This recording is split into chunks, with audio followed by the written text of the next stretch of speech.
Hey guys, this is Apopalypse mode on pool table, and overall this was a reasonably easy map, but actually in the end it got a little bit harder. The beginning was very easy. I just started with a monkey engineer, got him to 1-0, and I started off and I got one of the fastest farms I'd ever gotten before.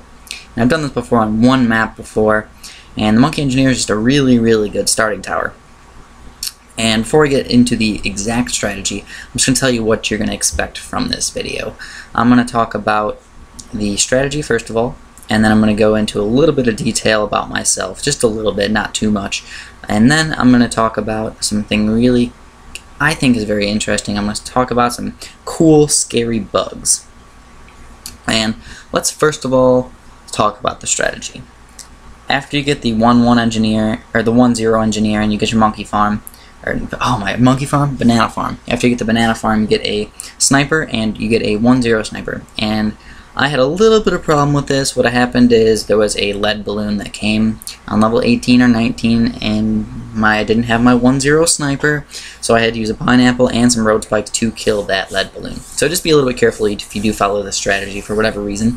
You could just get a 1-0 sniper before your banana farm, and you will be totally set, and you won't have to worry about that. But I like to live dangerously, so that's why I did that. After you do that, it's pretty simple. I just got some monkey wizards. I got 2 monkey wizards, and I was just a little bit careful because the camo blooms could come anywhere after 30, and I just wanted to make sure I got that monkey wizard to 2-0 or 2-2, and make sure you get that second upgrade on the right for the camo detection. And you could stick with a boomerang if you want instead of one of those monkey wizards, but I just wanted to make sure I had enough camo detection. So I did not use any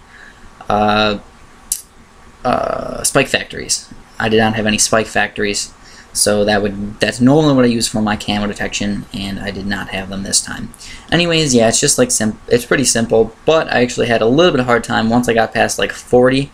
Like level 42 and 43 were actually pretty difficult because I did have my plasma monkey, but I had to sell all my farms and get 2 plasma monkeys to make sure I had enough popping power for the Moabs. I did not have enough popping power in general because I didn't get my bionic boomers, and I didn't have enough popping power because I didn't get a robo monkey yet. So yeah, just keep that in mind. You could probably survive with just a plasma monkey for a little while up into a robo monkey, but I wanted to be safe. I didn't want to lose. I just played 40 rounds, and that takes 20 minutes or 10 minutes, probably about 15. It probably takes about 10 to get to 40, 10 minutes. So yeah, it is a little bit of time, and I really just don't feel like going back and redoing it. So yeah, that's the news for that. Let me talk about myself just a little bit, because obviously once you get those roboplasmas, you're pretty much set. Talk about myself. Okay, I am 21, my name's Chris, I go to college, I go to Illinois State University, and I'm majoring in biology. So yes, I do like science. I've always liked science pretty much past 8-10 years. As far as I can remember, science was kind of my thing. I am not religious. I don't believe in any sort of God or anything like that, and that's kind of something I like to talk about every once in a while.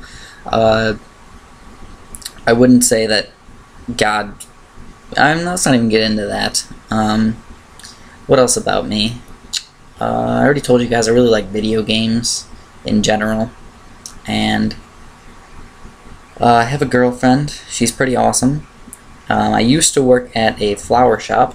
I still kind of work at a flower shop, but I broke my thumb, so I wasn't able to work there, and I went away to school. And usually on breaks I go back there and I help out a little bit because they need the extra help. And I work at a flower shop, so what I would do there is basically carry outs, which is like carry heavy things to people's car, like 50-pound bags of rock or big statues or things like that. I also know quite a bit about flowers, more than the average person. I can tell you a lot of types of flowers that live or people plant around here. I don't know very much about like wildflowers or trees or anything like that. I'm not super unbelievably smart, but I do know more than the average person, and probably more than the average gardener. That's pretty much all I'm going to talk about for me. If you guys have any questions or anything like that, you can leave them in the comments and I'll talk about them later.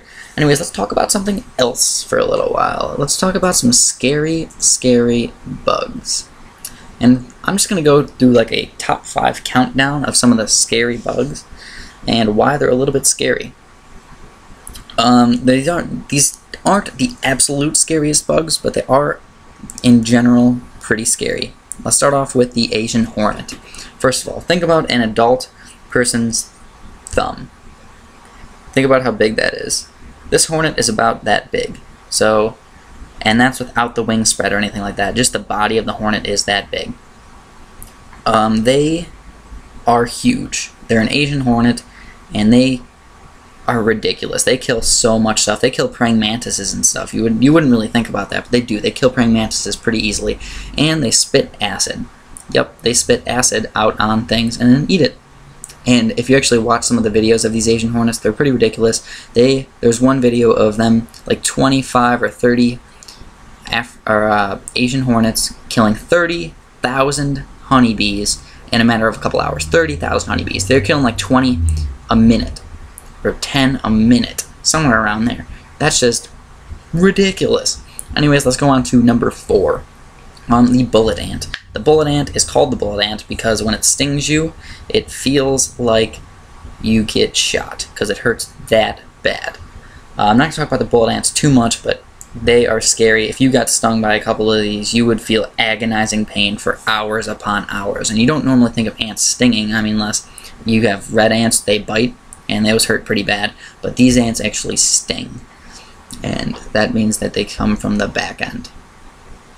The Africanized honeybee. First of all, what is an Africanized honeybee? It's actually a mixture of an African honeybee and wait, what is it? I think, I don't remember. I think it's African honeybee and a European honeybee. Yeah, I think that's what it is. It's actually a mixture of those two, and what happens is African honeybees are pretty aggressive and all that, and European honeybees usually swarm. And when you get a mixture of them, you get a very angry, very violent bee that likes to swarm. So you get some pretty deadly bees. And they're very poisonous, by the way. So if you get stung by quite a few of them, you're going to be hurting, if not die. So yeah, that's pretty dangerous. Anyways, an army ant or a soldier ant. Army ants actually have killed people before in the jungle. And this isn't like a scientific sort of people have seen this happen. More of the tribes that live in like the jungles have seen these ants actually kill like younger kids or boys or even people. And they attack pretty much anything. Anything that gets in their path, they kill. They actually move a lot. They'll just like move their entire nest, including everything, like to a new spot every couple weeks or a month, and they just go out and they just kill everything in that region of the forest. So they kill everything. That's why they're kind of scary, and they even can kill humans. And they don't really have anything really dangerous about them, but they are very, very big, and they just swarm over everything. They even can make bridges out of their own ants to get across certain things. Not super long bridges, but long enough bridges. Another really scary one is a botfly. And you might not think of this as too scary. But what happens is, the botflies will lay eggs on things like mosquitoes or something that lands on humans. And I'm talking about the human botfly. There are other types of botflies, but they'll like lay their eggs on things that land on humans, like a mosquito, for example. And then the mosquito will drop the egg on the human, and then the egg will hatch, and they'll start burrowing into the person's skin and live inside of you right at the edge of the skin. And if you look on YouTube, there's actually people taking botflies out of people's like backs or arms or something like that. And they actually release like toxins, or actually not toxins, neuroblockers that make it so it doesn't hurt you. So they're eating you alive, and you're not getting hurt. So that's scary in itself. Also, they've actually had botflies lay eggs on somebody's head, and it burrowed into their brain. And it was eating their brain alive. So this has happened. That is very, very scary if you ask me. I definitely don't want a botfly burrowing in my brain and eating my brain alive, and me not even knowing about it. Pretty scary. And then after that, they just burrow out of your skin and fly away. So that's pretty scary, guys. That's all I'm really going to go over today. If you guys enjoyed this, please press the like button. Tell me if you have any other suggestions or topics you want me to talk about, and have a fantastic day.